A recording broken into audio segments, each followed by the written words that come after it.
This is PBA champion Kyle Troop, and you're listening to Straight Up 5 with Johnny Petraglia Jr. As you know, JP Jr. used to be introduced as the sexiest man in bowling, and now the world. But he doesn't have the best hair in the world. I do. Sorry, bud, but you know the deal. Pick it out. Fear the fro, baby. Welcome to Straight Up 5 with Johnny Petraglia Jr. A hard-hitting, in-depth, cutting-edge look into the world of bowling. This podcast will not only cover all things bowling, but will also give you a raw look into real-life issues.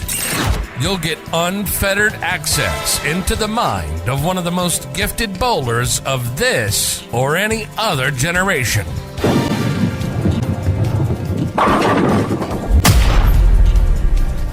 So without further ado, let's introduce you to the hosts of the show.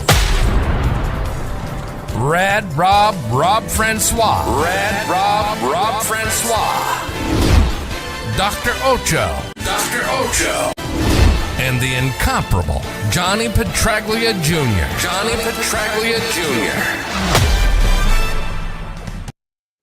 Hey guys, welcome back to Straight Up 5 with Johnny Petraglia Jr. I am Rad Rob Francois. You know it. I do. This is episode number 90. We have a very special guest this week. But first, before we bring him on, we must bring on our first co-host. He is the man with the shiniest mask in the world, the resident doctor of Straight Up 5, and still, quite possibly, has the largest arms in Ochoville. Good evening, Dr. Ocho.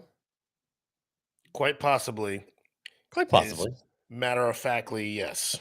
Well, I don't know anybody else in Ochoville, so it was an educated guess. Cindy Lou Who is in Ochoville.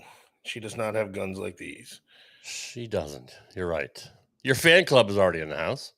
Everybody, well, the whole chat is the Ocho fan club. We already saw what's going on. We know Chuck Ritchie is a big fan, and we know Bear is also a huge Ocho fan as well. He knows. Also joining us is the man with the name on the marquee. He is number 7 in your program, number 1 in your hearts. He is the sexiest man in the world. Welcome, Mr. Johnny Petraglia Jr. Good evening, JP. Gentlemen, how we doing this evening? Well, better than you, pal. You want to let everybody know what's going on?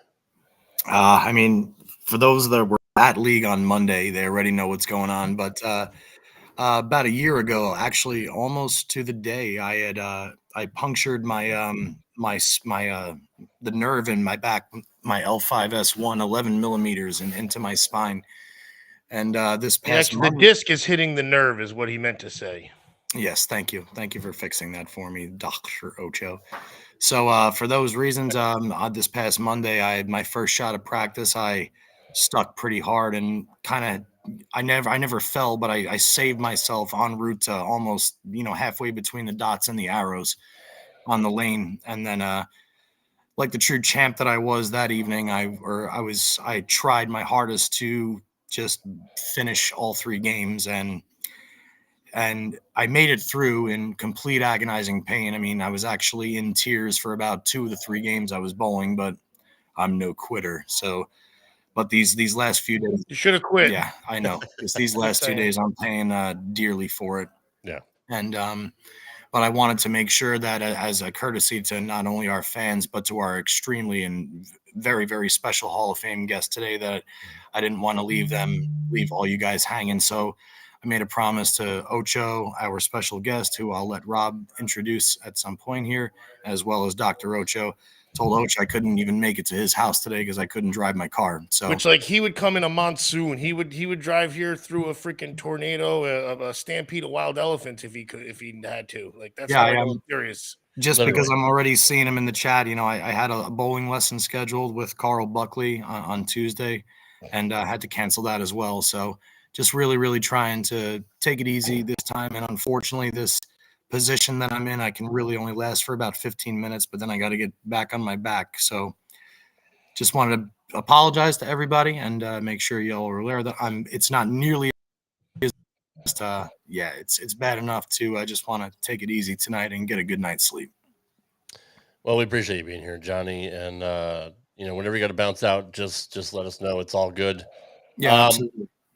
I am excited to bring this guest on. He is a USBC Hall of Famer. He has 30 PBA regional titles. He has 5 USBC Eagles and a plethora of awards and accomplishments. He is also the owner of 11thframe.com, which he writes for, Mr. Jeff Richgals. Riggs, good evening, sir. Thank you for being here. Hey, guys, you forgot the most important part, has been. All those things were a long time ago.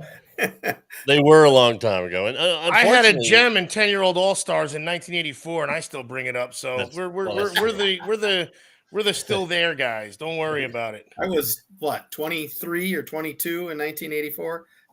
Yeah. No, I was 0. Shit, you are that old. Yeah, Johnny was -4. No, I was born in 84, but not quite 1 yet. If you bowled against your dad on tour when he was still pretty good, I think that makes you old. So there I am. Heck yeah. Well, it's good to have you here, Jeff. We appreciate it. We're all big fans of you and your career and your work. So it's always fun to have someone like you on our show. Absolutely. Happy to be here. Hey, Rob, can I give you a quick backstory? Yes. 1990, December of 90. Is that a dig on Johnny? This will make Johnny hopefully feel better. December 1997, National Resident Pro Championships in Honolulu. So we get a paid trip out there. It was 2 years we went there, 97 and 98. Paid trip out there, and I was having some real bad back problems. Almost had surgery at one point. I went to a second opinion, and the guy got me on the right track, luckily. But I had to withdraw after the first round, and I spent the last 4 days of a paid Hawaiian vacation, almost basically paid Hawaiian vacation, laying in bed in a hotel room in Honolulu, taking muscle relaxants. By yourself. Ride home was about the worst 9 hours of my life. Oh man, yeah, I So can't I imagine. feel That for is you. I know criminal. how it is. Yeah, man. That's. I mean, at least it's cold here, so there's not really much to do. This isn't Hawaii, but oh man, I can't even imagine that. So I'm sorry to hear that happened to you. That's a good story now.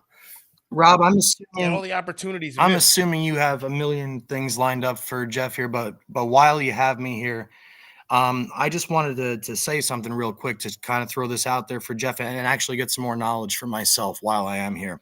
Sure. So earlier when I was reading the article and the literature on our main topic of discussion tonight, which is the newer string pins compared to the quote unquote carnival string pins.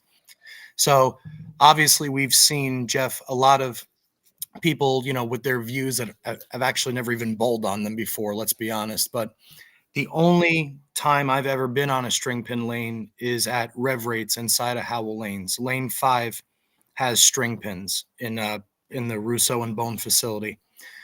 And I'm assuming just because of how long Rev Rates has been there that they are the quote unquote the carnival kind. So when I personally bowl on those string pins, again, my opinion is a little bit skewed because I'm almost 40 and I'm more of a traditionalist in the game. But me watching it, it is very, very like a carnival to me. I don't like the way that they fall. I think that there's a lot of things that you can't do. Like, for instance, I was there with Anthony Simonson a while back, and Anthony spent about 15 minutes trying to figure out a way to make as opposed to whereas like it's 1 in 100,000 chance when you do it on regular pins. So I think that personally I was very much against the original string pin, but you have come across a newer version, and I wanted to kind of just get a little bit of a feel of your thoughts on it to at least get it started while I'm still here live on the show with you guys. Sure. Well, my main experience originally was that tournament, if you recall, down in Florida during the pandemic in August of 2020 at Head Pins Naples, which has, I think it's 24 lanes of regular pins and 8 of strings. And they were all the carnival strings then. And that tournament was sort of a test that they put on, and they had Couch won one of the events, and Walter Ray was there. They had all kinds of big name players there, and some big prize money. And it was, sort of to see what happened. And that I wrote a big story about it after getting all the contacts from guys down there and watching some of the live stream. And it was crazy stuff. I mean, it was not bowling as anywhere close to what we would call bowling. Matt Gazin famously lost the last spot in the step ladder of the one tournament when Verity Crowley made the 4-9 with a crazy bounce out. I think it was a 4-9, crazy bounce out and a string got it. And, and their strings were taking out the 10s. And so, I mean, I was of the opinion at that point, I would rather not bowl at all. I'm past the point of being a serious bowler now. I've resigned from staffs and everything. I just do a little bit for fun. But if I was still a serious bowler, I would not bowl rather than bowl on those carnival ones. And carnival is just a word I came up with. Somebody can come up with a better one, but Sure. To me, it's like the carnival game that you see. And then I heard about, the big thing was at the USBC convention, and everyone knows, I'm sure if you know my work, I'm the last guy that's a fanboy of Chad Murphy. But the headline of my story at the convention said, "In praise of USBC." I am 100% a professional journalist, and I call them as I see them. And I think that Chad and USBC handled that whole situation 100% the best way they could. Strings are going to take over a large segment of this industry, probably after I'm gone or, close to it. But at some point, the economics are inevitable. They're going to be what we're bowling on. And that foretold terrible things for our sport if the carnival things happen to be what all the proprietors were putting in because of the economics. And Chad rightly saw that, and whoever he was being advised by saw that. USBC saw it. They got ahead of the game. They did some intense studies, and they came up with standards and standardization and rules and specs that enabled them to create a type of strings bowling that is fairly close to traditional bowling. And for all the skeptics out there, I don't want to argue with you, really. I want you to go bowl on the new ones and then come and talk to me, because what I did is we have a house in Cape Coral that we're finishing up redoing to sell that I've been renting for 12 years. And we were down in Florida for 3 weeks in Florida in July. My girlfriend and I drove down one night to Head Pins Naples, and they have their end pair there. The strings are the updated. You don't have to buy a whole new machine. There's kits. There's distances on the pit in the back has to be much longer than it was, so the pins can't bounce out so easily. The strings have to be certain distances, so you have to do those. There's a ball covering that has to be. There's a whole thing. It's in the USBC specs, and there's a kit you can do that. You don't have to go buy a whole new machine. You can upgrade any current machine. So my understanding is Howell could update the machine they have and make it, as they need to be certified in a separate category, not certified the same as regular bowling. It'll be a separate category, sort of like sport bowling is a separate category. But anyway, I watched John Huff and Gary Rubalowski bowl on them. We didn't have room in the car. I couldn't bring a bowling ball down or shoes or anything, but I got to see them and I was astounded. And I went in the back, watched the pins hit. I saw a string go on top as the 6 went around, sit on top of a 10 pin, and it didn't even make it wiggle. And one of the things everyone complained about is the string had so much tension when around the 6 goes around the 10, it would whip it out a lot of times. And that doesn't happen anymore with the new string distance rules. I watched it just sit on there, didn't wiggle it. The ball went through the pins it likened it to like slower pinfall of the 1970s before power balls. So, and then more recently, Spare Time Madison opened. It was cubic AMF string machines in Naples, and in Madison here, it's the Brunswick ones. And they're very. I went over there to write a story because it's the first new center in Madison since 2003, and it's the first strings one. It's not going to be certified. They have no interest. I wrote a big story. The guy said that this is the old Bowl New England. I'm sure your dad, you probably growing up, you're very familiar. It's the Corleys and all that. And they're now in recreational, and it's the old Bowl New England, and they're now Spare Time, and this is one of their centers, and it was astounding. I bowled about 2 games, maybe 2.5, on the strings, and it was more real looking, I guess real is the right word, than the ones in Naples were watching Gary and John bowl. And I don't throw it any better than them at this point. They're a little bit younger than me, so it had nothing to do with that. But my ball was going through the pins. If you didn't tell me there were strings, I would not have known that there were strings. And Interesting. the Matt Galoo, pardon me if I'm not pronouncing it right, but Matt, the operations manager that was giving me the tour and watched me bowl and did the interview, he said they still need to be certifiable 2 strings to have a different length on them. So these are really close to fully certifiable ones, but they're not actually. And yet the pinfall, to me, I would not hesitate to bowl competition on that if I was still a competitive bowler. I would love to see bowlers with real power, Simo, somebody like that, Belmo, Kyle Troop, whoever, bowl on EJ, have a PBA tournament on the certifiable ones and just see what happens. It doesn't have to be for a title. I just want to see it. And then I want to talk to them after they've bowled on this. And I'm not saying, and I wrote this, I am not saying that I favor strings over traditional. Don't get me wrong. I would not see any scenario where I would ever want to bowl on strings over traditional, but at least I think they're close enough now where I would bowl if there was no other choice, if that was understandable. And I couldn't be more astounded at how far this all went. And I don't know how much credit goes to Cubic AMF and Brunswick and how much goes to USBC, but whoever did all the changes and everything, 3 cheers for you. You may have saved the sport if the economics drive all the centers to eventually go to strings. We have a reasonable facsimile.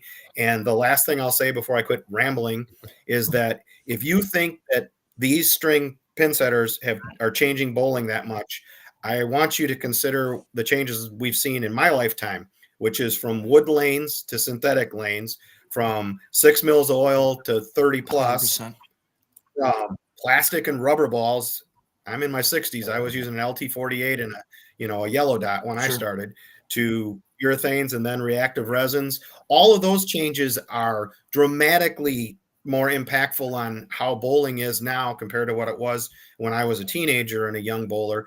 And then the strings will do to anything. So I know the carnival game is a terrible thing. It's a joke. It's not bowling. It's just recreation completely. The new ones are good enough that you can have serious competition on them.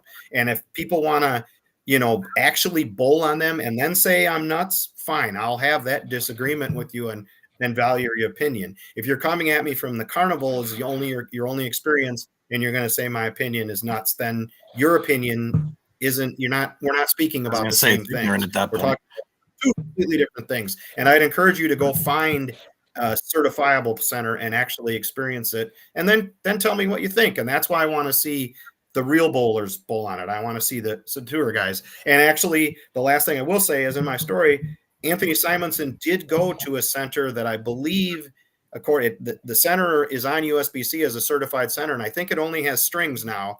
And Anthony bowled in a tournament on it. The Cedars City News newspaper had a story, and Anthony was interviewed on their website, and he said it was pretty close.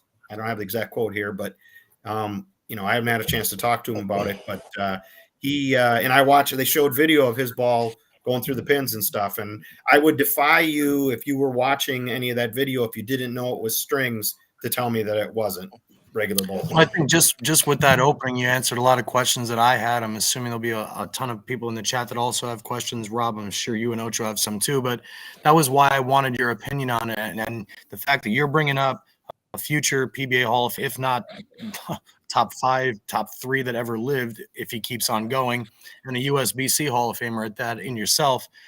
And you always bring multiple angles to you. You always spit the truth, but you always bring all the different angles to every single thing that you discuss.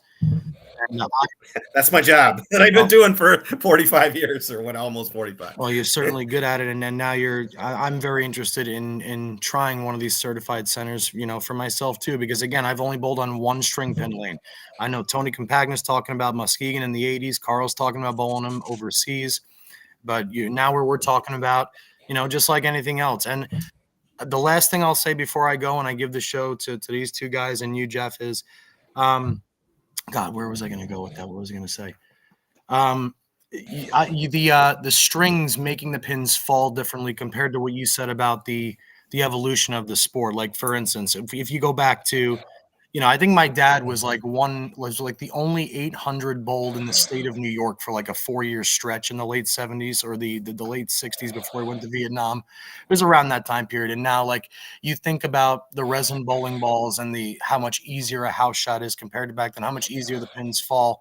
The resin bowling balls and the newer synthetic lanes have inflated so many averages, so much more than any random act of a random string hitting another pin could ever do. So I do also understand completely when you brought up that comparison, because I think a lot of people overlook that too. But guys, can I make one point before you go? Can. Go right ahead.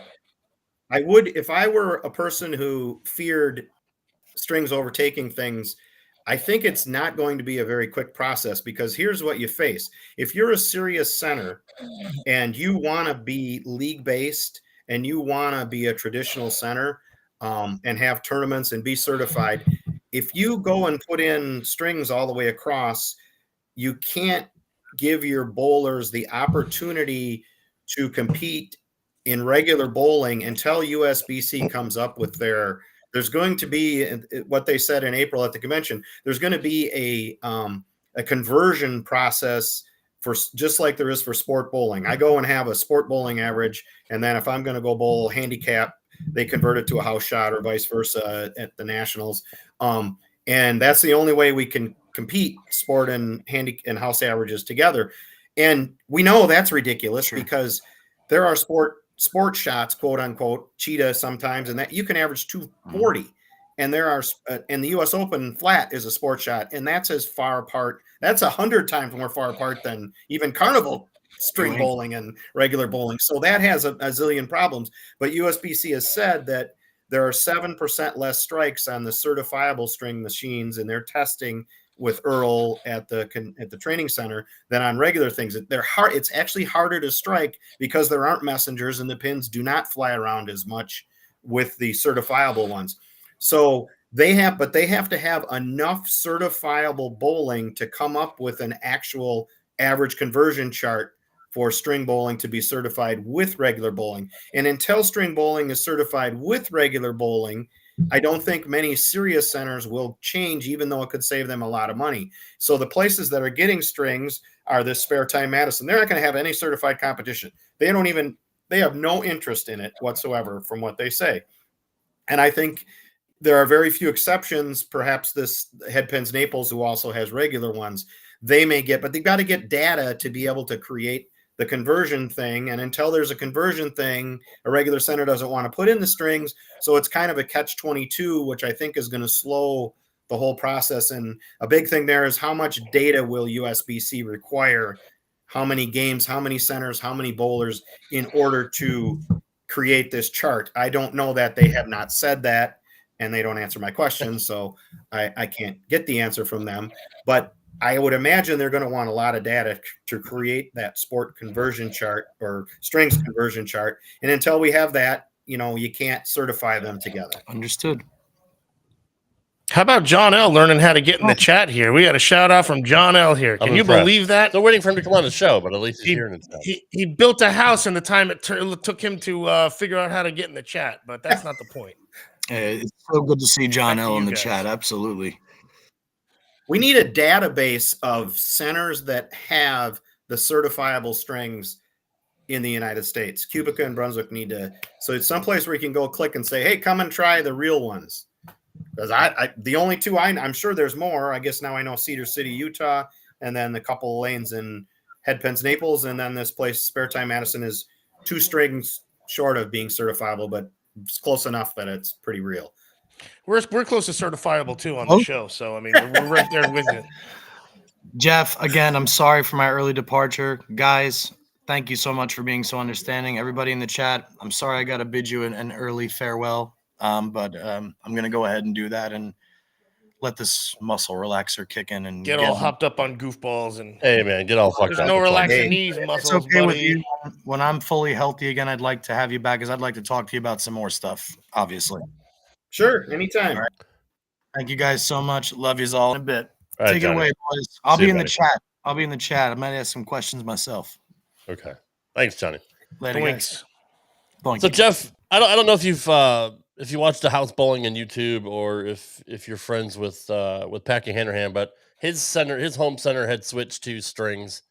And from watching his videos, to me it looks like it's what you're talking about with a newer technology, because the pinfall does look pretty, I don't want to say usual to free fall pins, but pretty close. I would think now, is that the Union Center or whatever they call it at Wichita Yes. State, Yes, or it is it a? Yeah, I would assume that if they only put them in recently, I would assume that the coaches there are smart enough. I know they're smart enough, Steel Smith and them, to go ahead and get the ones that would be good. I don't know it for certain, and I have not had a chance to watch. I only found out that Packy had videos like that in the wake of this story about Spare Time Madison, which was a week ago or 10 days ago or whatever that I wrote. And I haven't had a chance, but I want to go watch some of Packy's stuff and hear what he had to say. I'm curious. I think I might have just caught somebody posted a clip of it or something, and I saw him rolling on it. And now that I learned that it actually is there and he had some serious action on it, I'll have to check it out. I'm very curious. He's got the power. I want to see, does he throw messengers around? And the way I saw the way with the deep pin, not the pin deck, the pit. They're so deep on these new ones. They're so far back that even with the long strings, they don't get any bounce back. Right. So I can't imagine someone making the 7-10 split or any other split bouncing them out on what I saw at Headpins Naples and at Spare Time Madison. Now maybe Eugene McCune or Kevin McCune, one of those guys, but it's kind of a physics thing. That pit's so deep and it's a long ways for it to bounce out, and it just doesn't have a lot of tension because the string's so long. It's the tension and the shorter strings, I think, that caused all the it'd be like a bouncing bungee almost, right? It'd be like I mean, obviously it's not recoiling like that, but it would be a little more whippy once it gets to the end. That's what they're trying to avoid, is the bungee-like effects. You don't have pins exactly. just bouncing and Then you swinging can have everywhere. one pin that's why take they've out made 14 like at Great Adventure or something like that. I still call it Great Adventure. It's not Six Flags. I don't care what It's anybody still a cares. Great Adventure to me as well. Yeah, it's a Brunswick house, Jeff. So I'm assuming it's the new Brunswick technology. That's just a guess on my part, but so that would be the same ones I bowled on at Spare Time Madison, and it looked, when my ball hit like a flush strike, it looked just like a regular flush strike. It wasn't as slow as what I saw in Naples with the Cubica ones.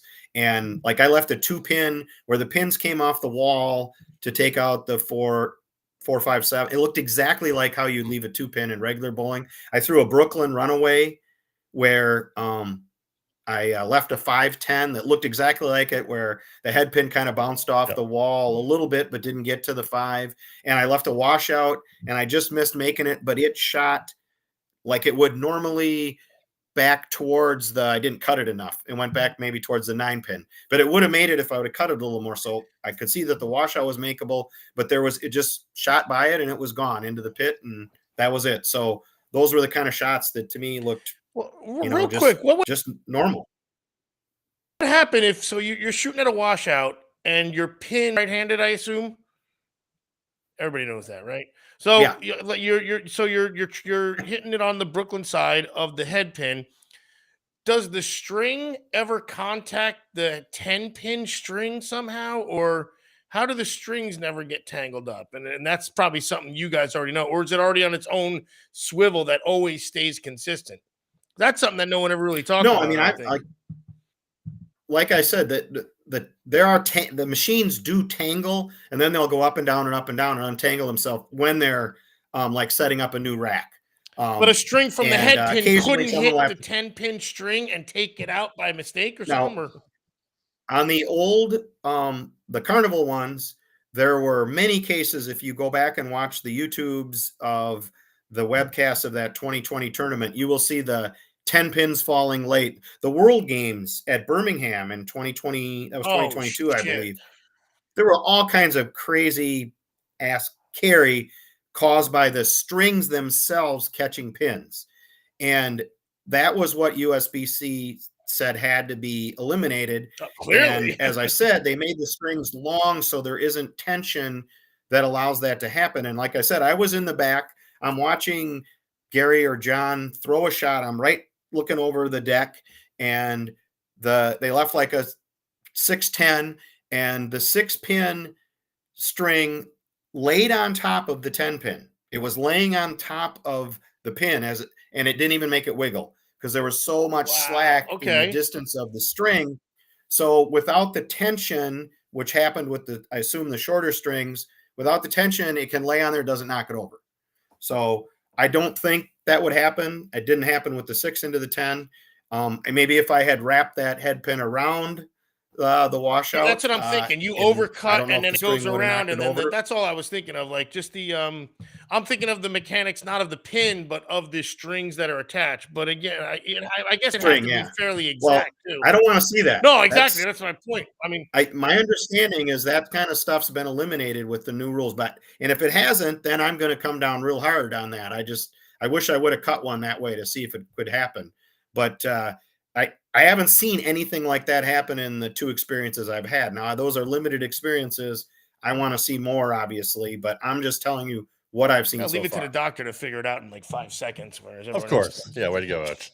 So, obviously, Jeff, if this wasn't going to be the future or taken seriously, then obviously Brunswick and AMF and USBC wouldn't put the money into it to create better technology. It would just be what it was. It would just be the carnival stuff. So, by them sinking all this research into it and money into it, obviously, this has to be the way the sport is going to be going. It probably to save money, by the way, too. This is what this is going to do. That's the idea. This is 100% economics, and within those economics is the dying breed of pin setter mechanic. That's a story I want to do.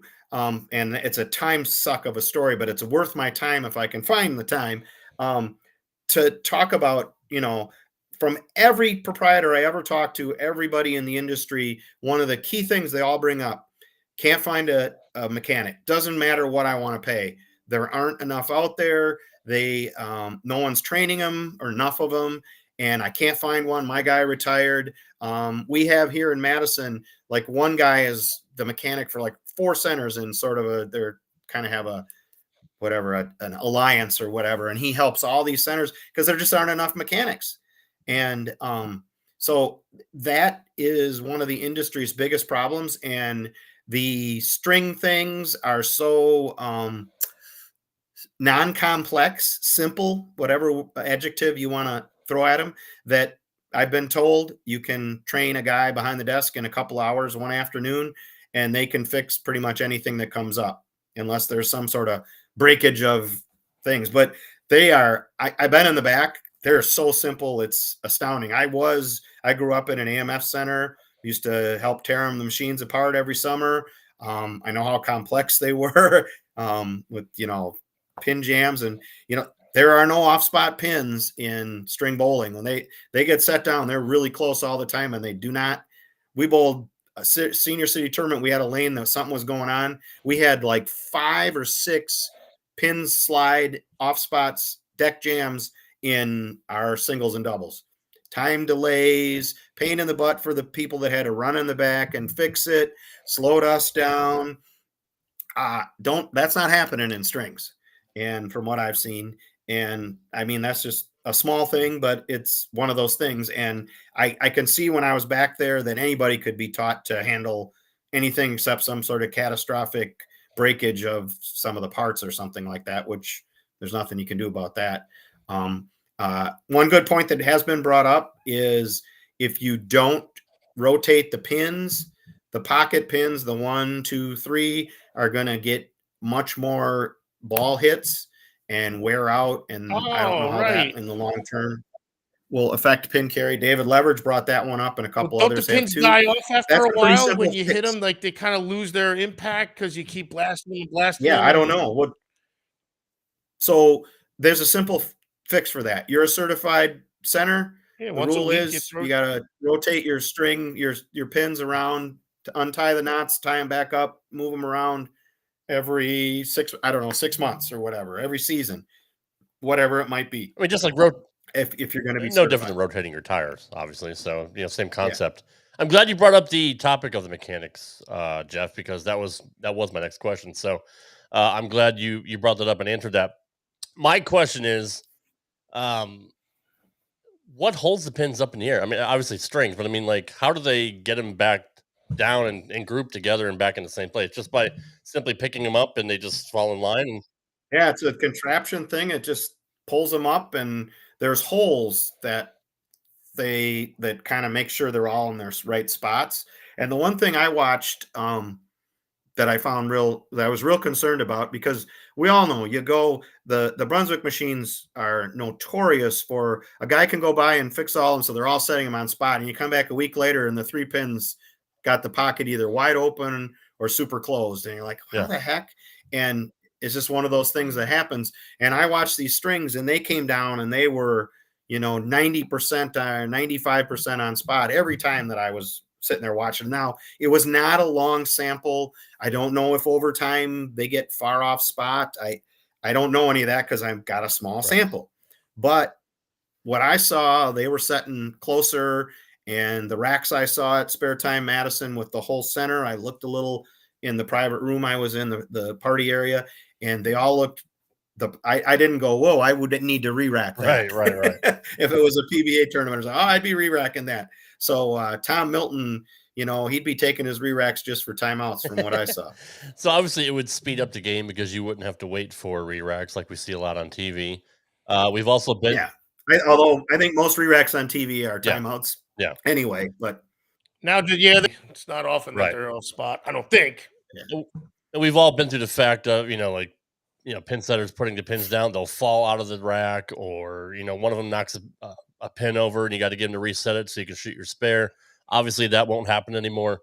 What I am concerned about, and this is just from a purist standpoint, is the PBA actually taking this seriously. And, will we see in 5-10 years the PBA make this part of the sport? Not just a separate category, but literally we're all going to be bowling on the same machines. Do you ever see that? Well, I wrote a story last year. An analyst had interviewed, I think it was Tom Shannon, was one of the I'm pretty sure it was Tom, or one of the high Bolero guys. And it was explicitly stated, or maybe it was in one of their filings or something. But I wrote a story based on this analyst's report. And in the report, it said Bolero's goal is to become an all strings company. Wow. It didn't give a timeline, but that's there for you. And they just made $430 million in a selling their real estate to the big Vegas company that owns all the real estate the casinos are on. So they've got cash, and if they want to start, transitioning centers, and since so many PBA tournaments are at Bolero, since Bolero owns the PBA, someday that's going to be reality, I guess. They're telling you it's going to be reality. But I'm not really, like I said, I just want to see one demo event, not a title event. Like Sean Rash is one of the guys that's got me the great quote. He says, "I'll bowl in the parking lot if you put up $100,000." And I'm sure that's just, any one of those guys would say that. When I was out there, I would say that. Now, of course, I would be going for the 24th place prize of, $2,500, but I'd be happier that was 2,500 instead of 750. So, but that is, I just want to see it. I would travel to watch him bowl on certified strings if I could wing it. And for sure, I'd watch the TV show. And I would, no offense to anything going on out there, I would much rather watch that than the Strike Derby or some of the other fun events that they do, because you're looking at, kind of the future perhaps. And I want to hear then what does Belmo say? What does Anthony say? EJ, Kyle, all those guys, Tommy Jones, your dad, if the seniors bowled on it. Open-minded guys that would compete. Just like I'm sure when synthetics came out, there were guys, I'm never bowling on that's not wood lanes. When I was young, when I started, synthetic lanes did not exist. And I've grown up to where if you find a wood center, you're like, wow. And so maybe that, and then that was what, a 40-year transition basically to get to that point. Might it take 40? I won't be around then, I'm sure. I won't be bowling if I'm still, I'll be in a nursing home somewhere. But we might get there. And so let's see what happens if these guys bowl on it, because I think you're going to know if they bowl on it, because they're going to give you the best. That's the sport right there. And if they say this is junk, it doesn't work, and we see stuff happening that shouldn't happen with their power that I wouldn't see, okay, well, then back to the drawing board.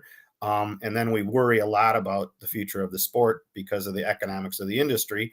And if it works, then, how much does that do to accelerate things? And if Bolero is going to go all strings eventually, and that's their policy, you got to think they're going to be pushing to have the PBA guys bowl on it. Yeah. Don't you? That's my theory. I'm planning to get another of my Q&As with Tom Clark in December before the 2024 season, and do this every year or two, talk about formats, schedules, whatever the topics are. Urethane balls, I'm sure we'll talk about. Just those things. And obviously one of the questions I'm going to ask him is, how long is it going to be before we see the guys bowling a demo tournament on strings? And as far as I know, I don't know of any Bolero centers that have the certifiable ones in. But like I said, it's been presented to me that you can convert the carnival ones to the certifiable ones, and it's not a super hard process. You don't have to go buy all new machines.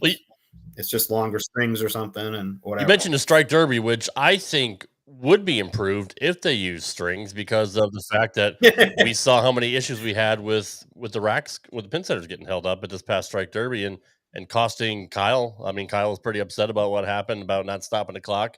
Had we had string pins, he wouldn't have seen that. So that would be a good place to maybe give it a test run next summer.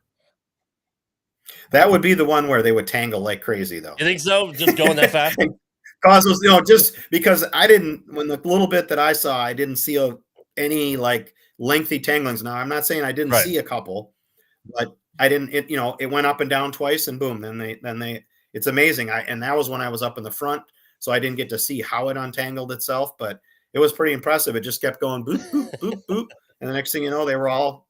It was like they didn't have to call anybody or anything. It's like a 180 on a machine, and it resolved itself. That's pretty cool. It was really be in business, because that's a big issue.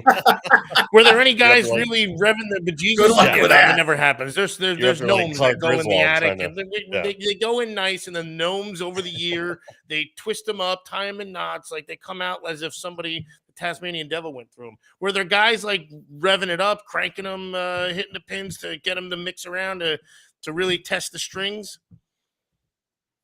Not at what I saw. It was all us old guys. But I did see you can go to the Cedar City News. The link is in my story.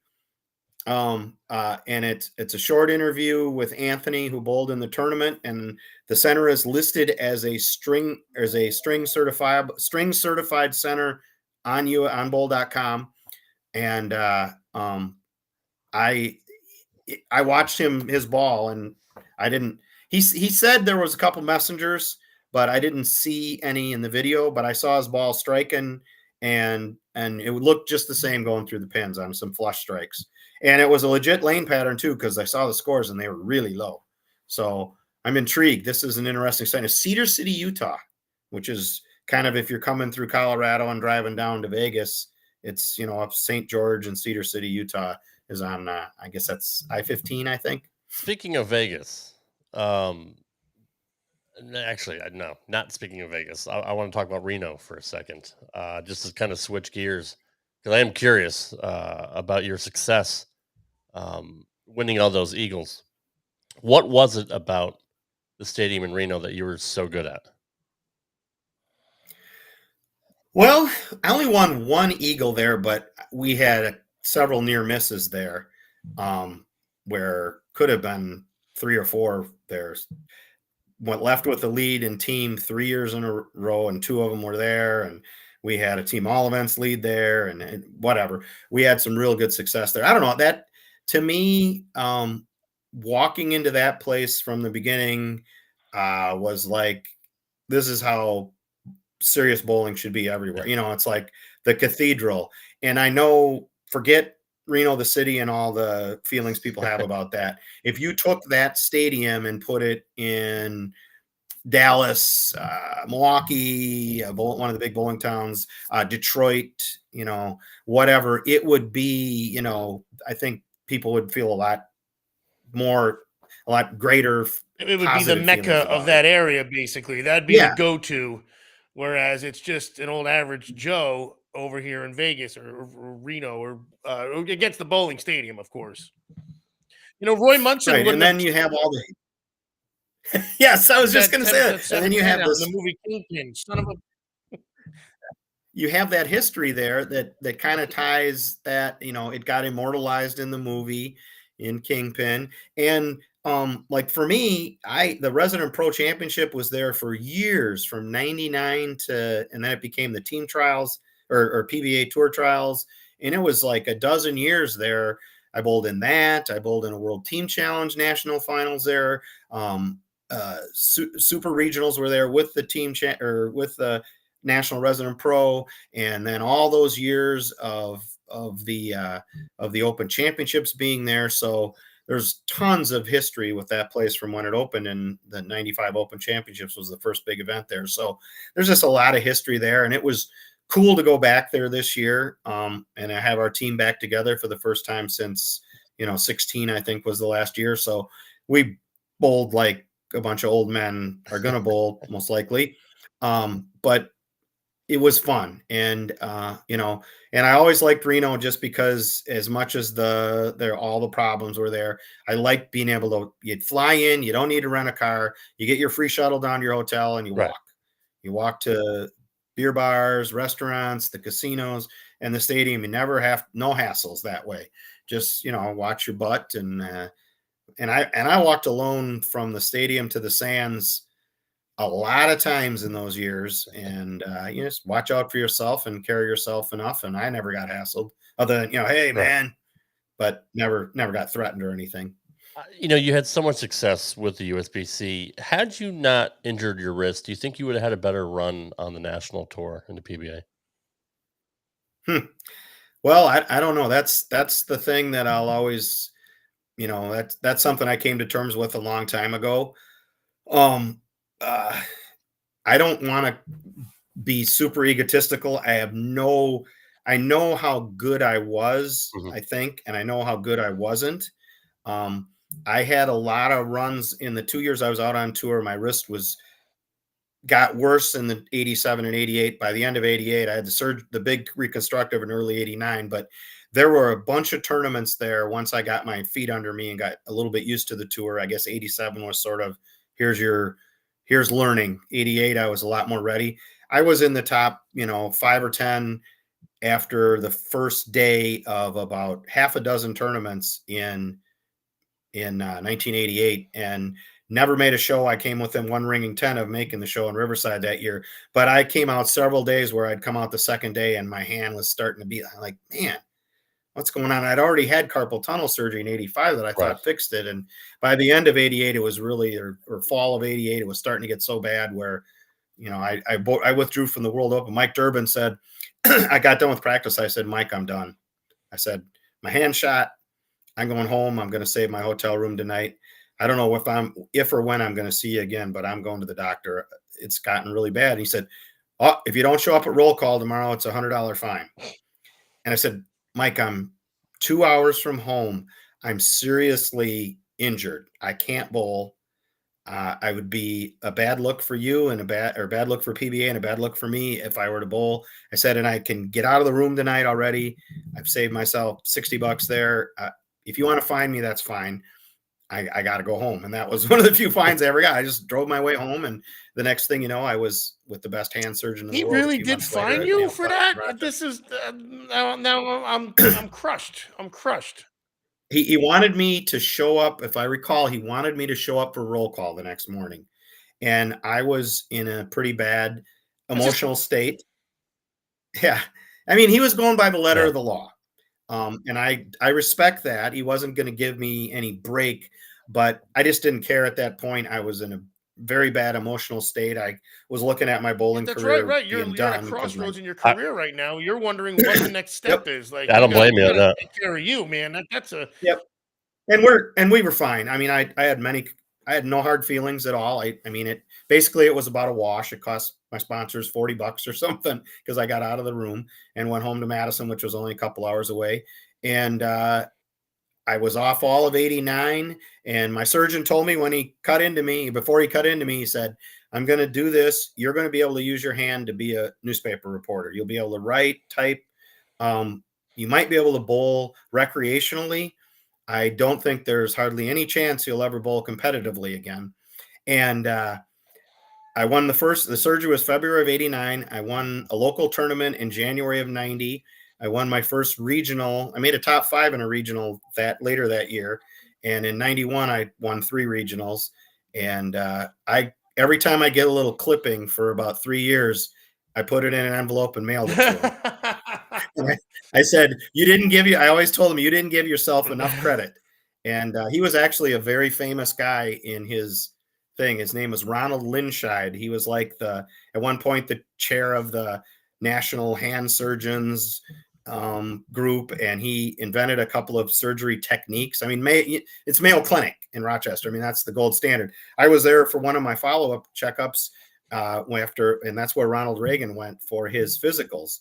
And he was getting a physical there after he was out of the White House in the spring of 89.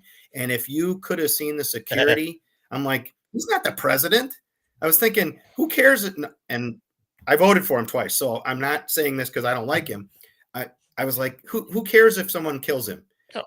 As far as our national tax dollars are still hard at work, I guess. Right, that's what it is. Yes. It's like, why do we have to protect these guys to this extent? They're not the president anymore. The other guy is. Focus on the other guy.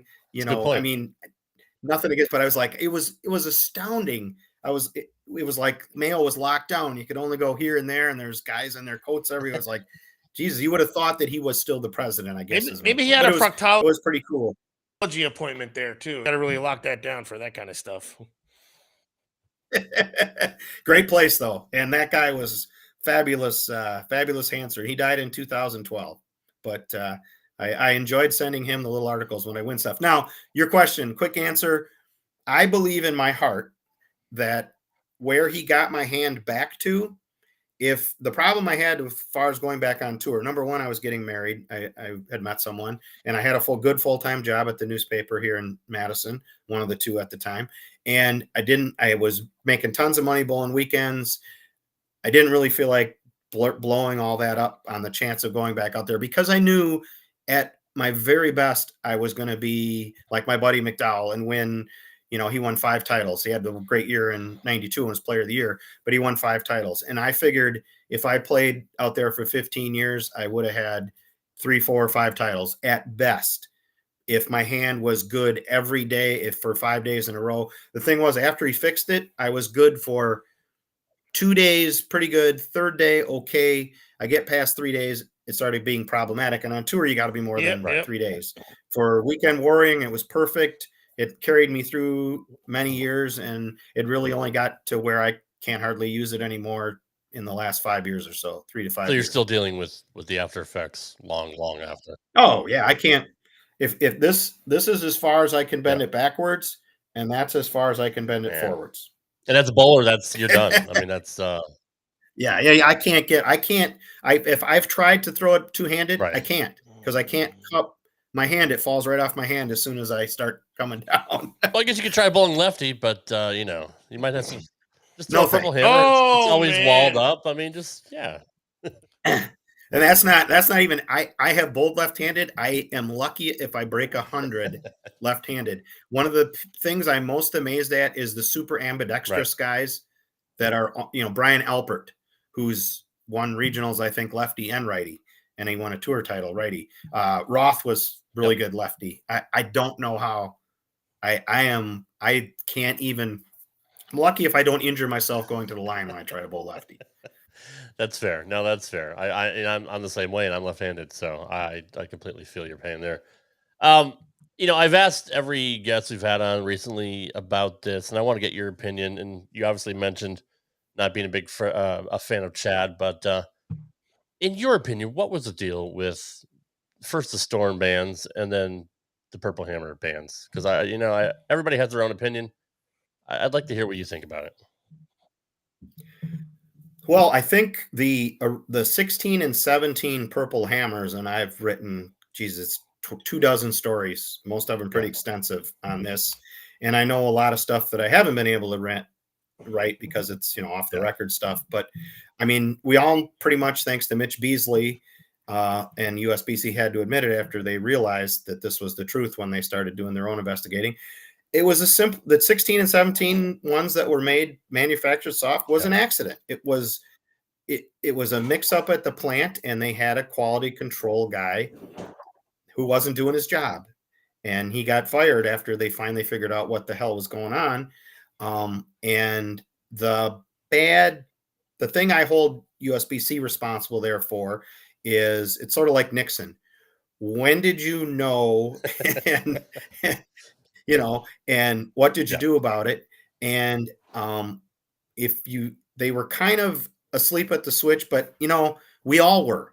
Everyone thought hardness didn't matter anymore. The PBA didn't check for it, et cetera, et cetera. It's a long story we're all pretty familiar with if you're a serious bowler. But USBC's job is to be aware. And if anyone could have caught this, they could have been doing some checks that would have, there just wasn't enough routine checking because we all thought it didn't matter anymore.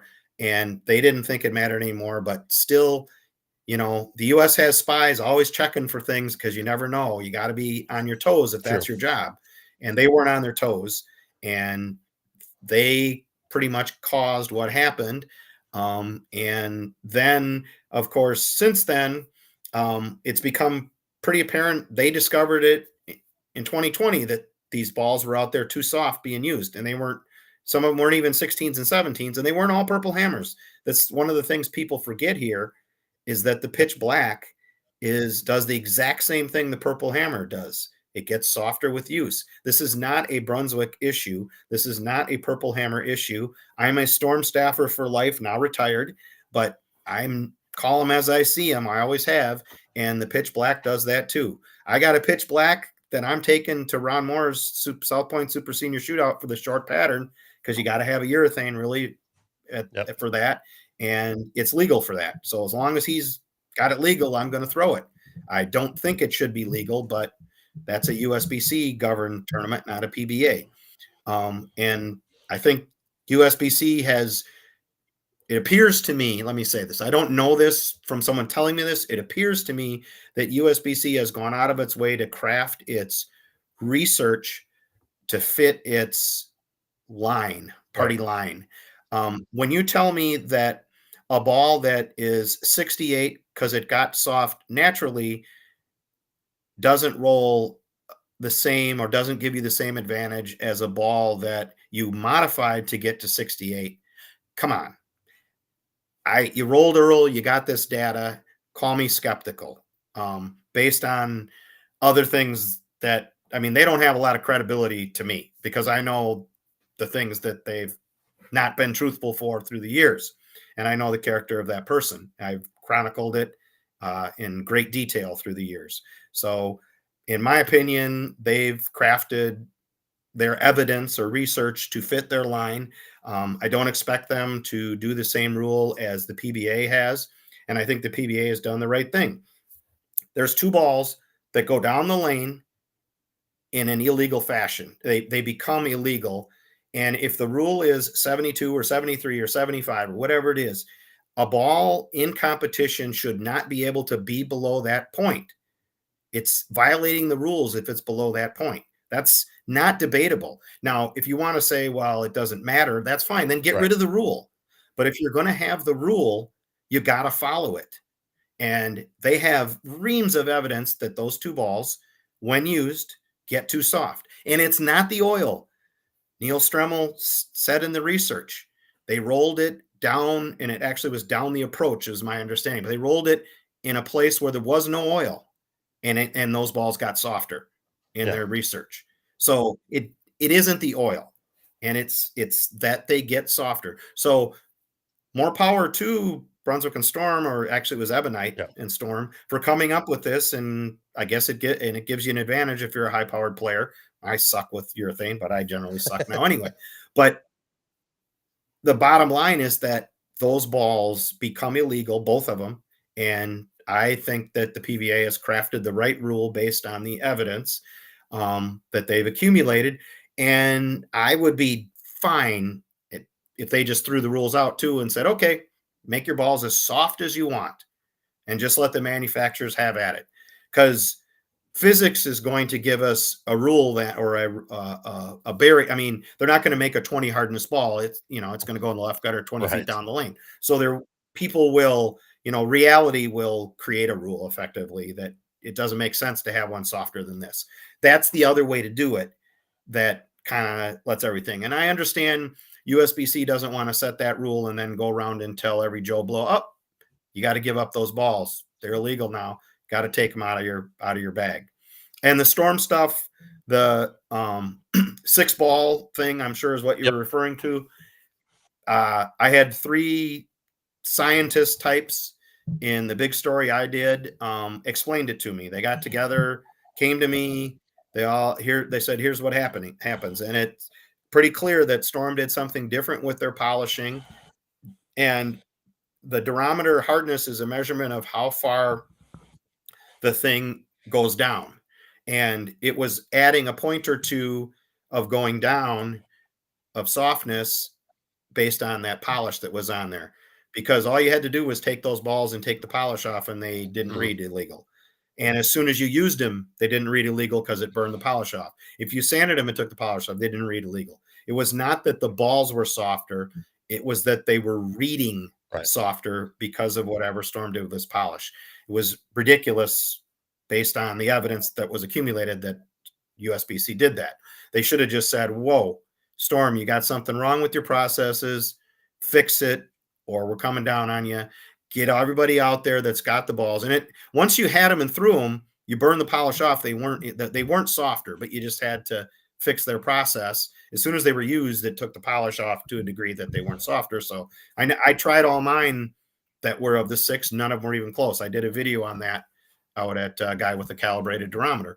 So that was kind of silly. And conversely, the pitch black and the purple hammer, if you take them down, like you use them and you take them right down with 500 and behind the black curtain, they test too soft.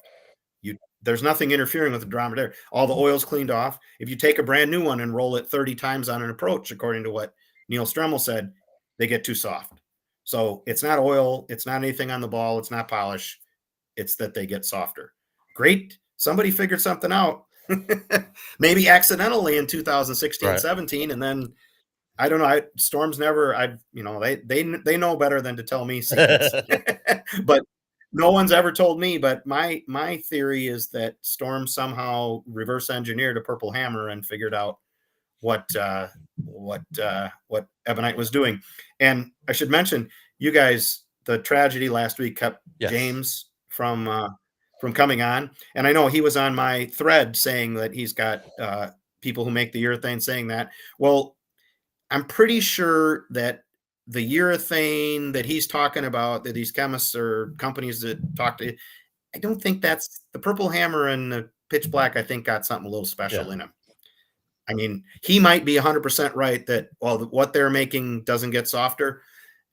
I don't think that that's what the purple hammer and the pitch black. I'm not a chemist, but there's something secret there. How come all the other urethanes, the pitch blue doesn't do that? The Pink Widow doesn't do that.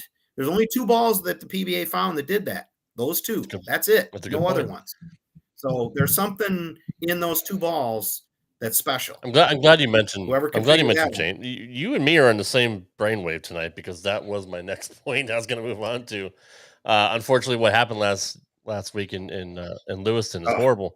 James was supposed to be on. Thankfully, he wasn't involved, but he did lose some friends on the other side of town that were involved. But he was supposed to come on and talk about the fact that urethane gets harder over time and not softer. But he also mentioned the durometer isn't the right tool to be measuring this. Now I don't know how much. Yeah, no, I've been writing Right. that for years. A durometer is a terrible tool. Why haven't they Terrible put tool. any money or research and development into a different piece of equipment? Well, it wasn't developed Right. for bowling. If you go, I learned way too much about durometers in the last Well, the 5 PCR years test wasn't researching things. built for COVID either, and that's what they used for that. So I mean, what are you gonna do? Right. I mean, there's all this stuff about the durometer. It's like, oh, okay. Oh, wow. And it just, I guess in 1973 or whatever, 74, when they made the hardness rules, they had to find something, and that was it. Wow. And because it was the best thing that they could come up with, but it is not a very precise. It's not a precise enough tool where, and that's why for an exact point to be good, to be, if like, you can't, I don't think it's fair, from everything I've learned and the experts I've talked to, even with the best calibrated durometer sitting in Arlington, I don't think it's fair if the rule is 72 and a ball is 71.8 or 71.6. I don't think you should be throwing it out. I think effectively the rule should be 70 then, or if it's 73, it should be 71. So if you really want the rule to be 73, you should make it 75. It's just not precise enough. And that's why when the PBA does its field tests at tournaments, and they have a calibrated durometer that they have the durometer company calibrate for them, and they take it out, and that's this USBC took their calibrated out to the US Open in 2020. But that PBA durometer that goes to tour stops gets calibrated and it goes out there. But because of the vagaries of the durometer, the rule is, say, 72 or 73. The PBA gives to 71 or 70 on their test before they throw a ball out, because they know it's not precise enough. Now it's pretty precise for a couple points variance, 2 or 3. That's, but that's 2 or 3 points, and they're not throwing out. And USBC was throwing out some of these storm balls at 71.6, and the data's in their data. And I just don't think, I mean, that's such a minute. And believe me, 71.8 and 72.1, you're not seeing ball reaction difference. I was going to say the same thing. 68, like a pitch black or a purple hammer gets to, 68, or what they did in Johnny's dad's day with the stuff to make them, good God, in the low 60s or 50s or whatever they might have been. Oh, heck yeah, you're seeing a difference. I'm old enough. I was 15 in 1977, and people had some shorties and stuff sitting around and some balls. And I threw a couple that people had that you couldn't use anymore, but they were around then because they'd been used just a couple years before that, 3-4 years before that. And hey, have you tried this one? And it was like, oh my God, balls that had been MEK'd or whatever, or the ones that were made real soft before they came with the hardness rule. That enough points of difference. You see a massive. Ron Hicklin, in the one video he did, he had 2 purple hammers. He had one at 70 whatever, and then he had one that he treated, and he won't even tell you how he treated it. It was 64. Wow. And the hook difference with that was astronomical. It was really amazing. I've heard there are certain chemicals that could purposely make them that soft. So I don't know if it's some kind of acetate or acetone, something like that. A harsh kind of chemical that will definitely take away the softness of the cover stock. But you're right. Like, there should be a variance, ±2, ±5. I mean, it doesn't seem like there's any give or take, which I'm shocked that they're still using this piece as a gold standard they've been using for 40 years. Who's got the money in bowling and who's going to spend it to create a different hardness measuring device for a few thousand bowlers that it matters? It would logically, it would be PBA and USBC together with like plethora or that, but it's easy. This is a good enough tool if you offer the variance to tell you, so it's just that USBC, they think that their durometer that's in Arlington is, perfect. And maybe it is, but at least have, a 0.2 of a point or half a point, See, I'm the conspiracy theorist, where I think there's somebody behind the scenes, or there's enough money behind it that the Purple Hammer was so good that they just want to take it out because it's in the pitch black because they're just killing people. Well, the pitch black, from what everyone's told, and I don't know that I haven't seen a data set. Like they say, the pitch black's won more titles on the PBA tour than the Purple Hammer. Yeah. Yeah. I mean, I don't know how, if you throw the pitch black for, do you have to throw it for X number of games or just in the title match of TV? And I've never seen the data set that so many people, like Stu Williams is quoted on Beef and Barnsey. I'm like, where are you coming up with this? And what are your ground rules and parameters for this? I mean, I'd love to see it. I've never seen anybody come with a data set. Now, I'm assuming when you think Belmo's won with that one pitch black, God knows how many titles he won. And, there was, you just, him alone's probably won more titles than with pitch blacks than the Purple Hammers won. And you add Jesper in there, Kyle, Simo. I think Storm has a pretty big advantage there. I'd still say that across things, the Purple's Hammers probably impacted more bowlers, if that's fair way to say it. But I think those two balls are basically, if you took a pitch black and put it in a Purple Hammer logos and colors and vice versa, how many bowlers are good enough to tell the difference? Good point. It'd be interesting. I know that the purple supposedly, and this is probably Coors, is a little more angular for urethane, but a little more angular, and the pitch black's a little more rollier. Well, we know Troy Lint loves his Purple Hammer because he had a lot of success this year with it. Yeah. But no, Troy's so good. Hey, that's going to be all the fun.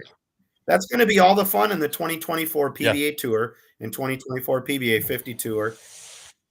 What's going to happen when they're using the NU and the IQ 78 or whatever they're going to use? That guy doesn't have his pitch black and that guy doesn't have his Purple Hammer. Are they, they're no good anymore without those balls? And how much psychological pressure will someone like Troy put on himself? Okay, I don't have this. I don't want people to think that I was only good because of this ball. And he'll press too hard and will be a negative impact on his game. Because he doesn't want people to think that he succeeded because of that ball. I'm sure he didn't. He could throw a lot of balls. And if you're good, you're good. Butters is a perfect example. The guy won a bunch of stuff before he even was on Brunswick staff and threw the Purple Hammer. And people tend to forget that.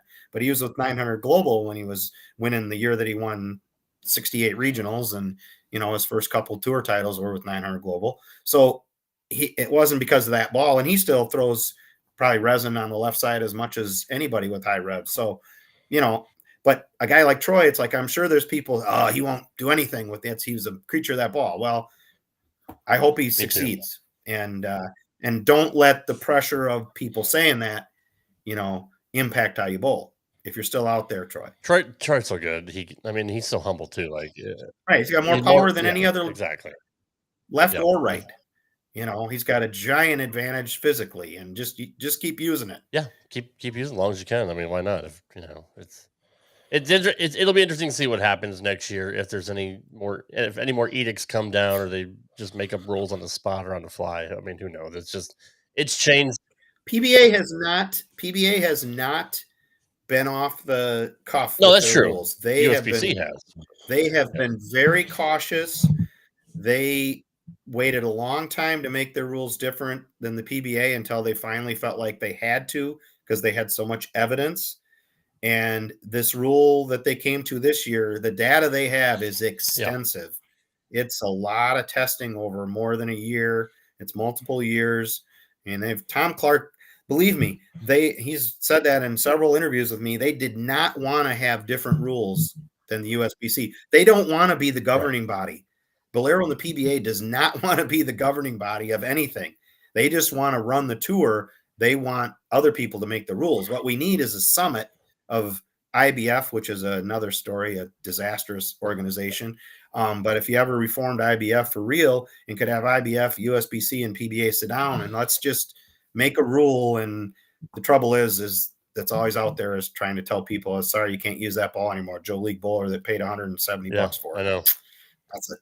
That's a tough call, and I understand the position USBC's in. And it's unfortunate because there are a lot of league bowlers that can't afford to get a whole new arsenal or even have an arsenal. And, buying the Purple Hammer or the Pitch Black or any of the Storm balls that were banned, I mean, that's going to piss a lot of people off. And that's just something I can't believe Chad Murphy even went that far. And we had an at-length discussion about how we feel about him, earlier last year. But it's I don't know. The waters get muddied when you have like the USBC, is it the US Open that they both cross promote? Yeah, US Open and the then USBC the Masters. Yeah. Those two tournaments are part of the PBA Tour on Fox. So, and of course, the thing and this is part of my questions for Tom in the Q&A, which rules are they going to use for those two tournaments? They're for a PBA Tour title, but they're USBC events. And I'm not sure. The last I looked, those two tournaments at bowl.com did not have their 2024 information up there, their rules and all that. So when it gets up there, well, I guess we'll tell. Now, historically, it's been USBC rules all the way through to the TV show. And then the only thing that was different on the TV show was that PBA product registration rules applied. So someone could wear non-product registered shoes and throw I don't know, what would be a ball, lane 1 or some ball like that in the Masters and qualifying in that and make the show. On the show, you couldn't throw that ball. And that was because that was part of the TV contract, which was the property of PBA, and the product registration is for the PBA, for the TV deal. So you're asking companies to product register to pay all this money so their equipment's on TV and guarantee everybody that didn't pay can't get their equipment on. And then you're going to have this other tournament that, basically USBC had to agree to follow product registration on TV. You can go find your own TV contract where your show isn't on network TV. Right. Which, we've seen how USBC does there. They get CBS Sports Network, so 10,000 people watch instead of 1 million. Exactly. So that was the smart thing for USB. But this is a whole different ball of wax here. This is totally different rules. This isn't product registration that is open to anybody. You can pay and be. This is, okay, can these balls be used or not? And a whole tournament. Are you going to let somebody use a 68 pitch black or 68 purple hammer? And then, sorry, TV show, you can't use that ball. That's performance issue, not registration issue. So that's an interesting question. I've been waiting for the USBC Masters and US Open rules to be posted. And I think entries open for those tournaments on the 15th, maybe. I think I saw somebody post about. So I assume the information has to obviously be up by then, which of course is the day I'm flying home from Vegas from the South Point Super Senior Shootout. So won't have any Wi-Fi for a few hours. Well, we hope you do well in that. It's good to see you kind of get out there every now and then and still throw it around. Taking Susie on a tax-deductible trip to Vegas and seeing a bunch of my old buddies. Well, that's even better then. Ocho, anything for Jeff as we wrap it up here? I'm sorry I didn't do this enough. That's all. Jesus. I'm telling you. But we got a lot more shows coming up, and it'll happen again. I'm curious. I mean, obviously, I don't have a hardness problem with here, so whatever is made out of the purple hammer is not made out of these biceps. So that's the other issue. I'm telling you. I'd love to bring a new dynamic to this smart conversation. Well, I am happy to see that Bolt TV will be involved again next year. They do such a fantastic job, especially with Truck Richie Jr. in our chat, one of the commentators for Bolt TV, and I always love watching their work. To me, do you think Bolero? Actually, I don't want to blame Bolero. Do you think Fox should put more into promoting bowling? Because it seems like, I don't want to say it's an afterthought, but compared to everything else that they broadcast on their networks, bowling seemed to just be part of their resume. I think they do a better job than ESPN did. That's true. Well, yeah, that's fair. I don't ever recall hardly ever seeing commercials for the PBA Tour in in other sports that were on ESPN. Right. Now, Fox occasionally does throw a commercial up and a promo. But I mean, they could certainly do more. I mean, how much would it do to run one 15-second ad every NFL Sunday game Sure. that said, "Hey, next Saturday on or next whatever the next tournament is, next Sunday on Fox at or on FS1, maybe it's on that day later in the day or something. Next on FS1 Monday night if it's the World Series of Bowling. Don't forget the PBA Tour and show Simo or EJ or Belmo or Kyle with show some Bayside wackiness and Right. don't forget to tune in, catch the greatest bowlers in the world here on Fox. 15-second thing like that 20 million people would see. Right. If Right. 200,000 of them spent 5 minutes at the start of the show, that's the kind of thing. And I would love to speak with somebody. I've asked Tom about it in the past, and he says we ask him to do it, but they make their choices on what they spend their promo time on, and I know how valuable it is. But you could, who knows what you could do. It to me, they would benefit greatly by doing that. Or Bolero. Tom Shannon last year was on with Jim Cramer, and he said the PBA is worth $10 million in marketing to Bolero and makes us a $1 million profit. Wow. So, okay, if it makes you $10 million in free marketing by owning the PBA, what if you took $1 million of that and spent it on some of those little promos? I'm not sure what 15 seconds costs. Maybe you can't afford on the NFL necessarily. But what about, could Fox give you a cut rate? You could pay a little bit or something because you're helping Fox too if they get more viewers on that, or do it during college basketball or college football games where, whatever the lead in is, maybe Right. something also. No, I agree. To me, I wish Fox would. I mean, the marketing thing is one thing. It is what it is. To me, when the shows are on, I want to learn more about the bowlers. I want to know why should I be personally invested in these guys I see on TV. Sure, they're the best in the world, but I mean, there's a lot of great bowlers out there.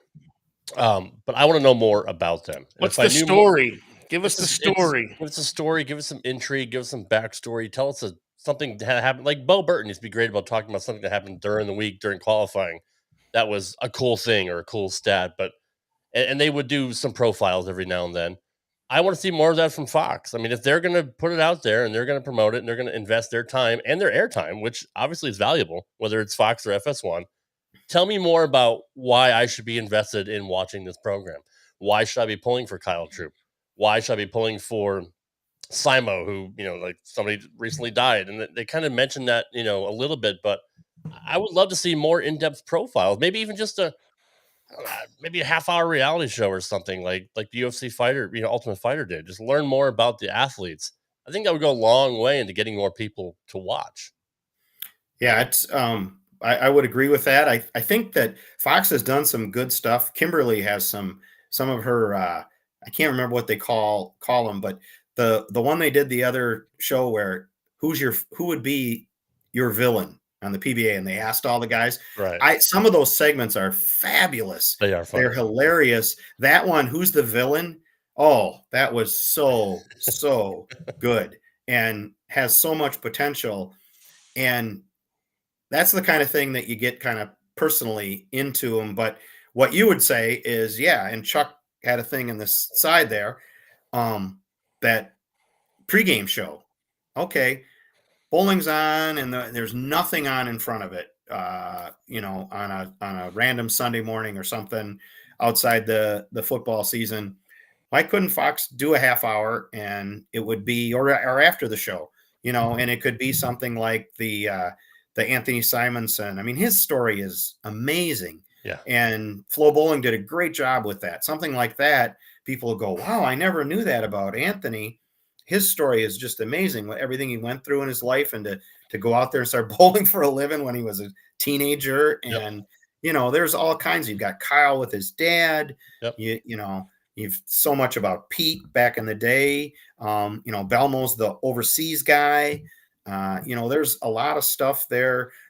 All the global growth of bowling, and you get these guys, and look at 24 guys in the show, and 14 of them were not even from the United States. Okay, how did this happen? Yeah. A half hour pregame that got into people would then, oh, okay, I don't know. I mean, that's we know so much stuff about Tom Brady and Aaron Rodgers and, whoever you want to say in the big sports. You know so much about the basketball players, Giannis and, LeBron and that. And most people that watch bowling, a million and a half people watch some of the best shows each year. And how many know anything about the bowlers they're watching? Right. Yeah, Not many. Exactly.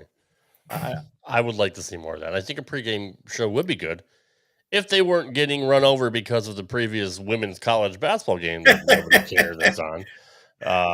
We missed apparently people care more about that though. I mean, and a pregame, even to go over the who got the hot hand in the last block or something like that. Somebody needed I get a kick out of someone needing a double to make the show or something, exactly. Yeah, it's the triumph and heartbreak of the guy who just got bounced because he went strike 9 spare. Great point. And he lost to now he's in 6th place, and they gloss over it. They gloss over some of the it. more interesting things they do on tour is when they show you the position round highlights. Yes. How did guys make the show? Yes. And they show the guy leaving the solid 8 pin or splitting in the 10th, and the other guy gets on the show, and all of a sudden you say, "Oh wow, okay." I wondered how that happened. Yeah, because the casual fan just sees 5 guys on the TV and they're bowling, and they're like, okay, they must. They don't know how they got could have there. seen the ring in 10 I left, so Sam Macarone could become a PBA Tour champion in Riverside, California in 1988. And you get to take that. That's because you're a humanitarian too. I mean, if they're going to have a partnership with Bowl TV, show some of the highlights of during the week. They record every single bowl, just about every bowler that they can. Why not show some of that? It's like, this is what happened during match play, or that's. Believe me, PBA would. That's not a PBA doesn't want it issue. That's a Fox thing. Yeah, that's a valuable airtime. Yeah, that's we only have an hour and a half, and we got to maximize it. It is true. That's unfortunate. It is. And look, ABC ran up against that as well when they were, had the lead in for Wide World of Sports. There was plenty of times where I think there's even I think it was the 89 Pinole Open where they didn't play the last match. They cut in during commercials from Wide World, but they ran so far over because of a power outage that they weren't able to show the final match. So we were watching. I will give credit though. We've seen many shows run over and knock the start of PBA shows to FS2 or FS1 or something. Mm-hmm. Fox sticks with the bowling until it's over. Back in the day, ABC would go right to Wide World of Sports, and maybe they'd show a highlight. Oh, look, here's what happened at the end of the bowling. Right. And aggravating. And at least we've had plenty of shows go overtime with Fox, and they stick to the end. Now, they don't stick around and give you the interview with the guy or whatever, but that's fine. They at least don't leave until the tournament's over. See, I missed the big check presentation and all that, and talking to the Bowl Proprietor of America president, and then Shank, like, we gotta go. We're out of time. Ideas there. Yeah, for sure. Well, Jeff, we're gonna wrap it up here. I do appreciate you coming on. I do want you to come back when when JP is feeling okay. So, because I'm sure he has a ton of things he wants to ask you, because we know he's a big bowling purist and an encyclopedia of knowledge, but. We do appreciate you coming on and speaking with Ocho and I. And is there anything you want to plug? Go ahead and do that right now. Well, I'm not on any staffs anymore, but I'm still a loyal Ion Bowling and Turbo and Storm guy as far as what I use on the small occasions I bowl. So those are the only companies I was ever with in my career. And I'm semi-retired is what I use. So that, and of course my website's 11thframe.com. It's real simple. 11thframe.com, and started it as a subscription site in 2015, and it's still $199 a month or $19.99 a year. So if you have an aversion to actually paying for anything on the internet, I understand that. Just please don't tell me that it's too much. Yeah, that's fair. And I love 11thframe.com, and I'm glad you've had so much success with it. And Brooklyn Rob was in here talking about his article about how he'd like to see more backstories from bowlers too. So his idea of the reality show that would be huge. That would be cool if somebody would do that. And I don't honestly, there's so many great stories. Bowling has so many dirty, the action and all that stuff. Everybody's got some kind of story that's making you shake your head, and they could dig up a lot of great stuff that shows, the bowlers are every man, and we're the people, and there's so much there that they poker playing and Joe Stillman types and that sort of thing. You could come up with so much stuff there. Maybe someday. Well, I know they wrote a book about Ernie Schlegel and his the stuff that he went through with action and all that and the mob, and that was an interesting. It was John Mark Manzione's book. That was a great book. Yes, very, very good book. So yeah, I'd love to get Johnny's dad on here and just kind of talk off the cuff about stuff that he saw back in there, because I'm pretty sure he saw some stuff that nobody else would ever talk about. But yeah, I heard when I first went on the PBA 50 tour, I sat one time with Johnny, Roy Buckley, and Sutar, and a couple other guys. Buckley has had stories, the fake heart attack guy. That's a famous story, and guys with guns back there while action was going on. No thanks. Yeah, that was the guy that was damned if you do, damned if you don't, right? If he wins, he wins, but if he loses, or he lost if he won, he had people because the money was on the other deals guy. or whatever, or people betting on him both ways, so he faked a heart attack. Yeah, that's a great story. He wouldn't even have taken the vig either. He would have legit lost no matter That's what. amazing. That's absolutely incredible. Well, Jeff, thank you so much for coming on, sir. We appreciate you. Your stories are great. You're an eloquent speaker. We had a very good time talking with you tonight. Hey, anytime. I enjoyed it. I got all these podcasts, and I try to watch them all every week. We're up past my bedtime already, so I'm usually watching them on replays, but I do watch it. I got the 3 a.m. alarm for work. Well, good, sir. Wow. Holy shit. Yeah, Ocho just getting to bed around that time. He's I know. I'm usually kicking my third lady out of bed by that point. What are you talking about? Thank you, Jeff, for coming on. We'll talk to you next time, buddy. All right. See you guys later. See you, Jeff. Appreciate it. Ow. Wrap it up, Rob. Okay, sure. There he goes. Shout out to Popeyes.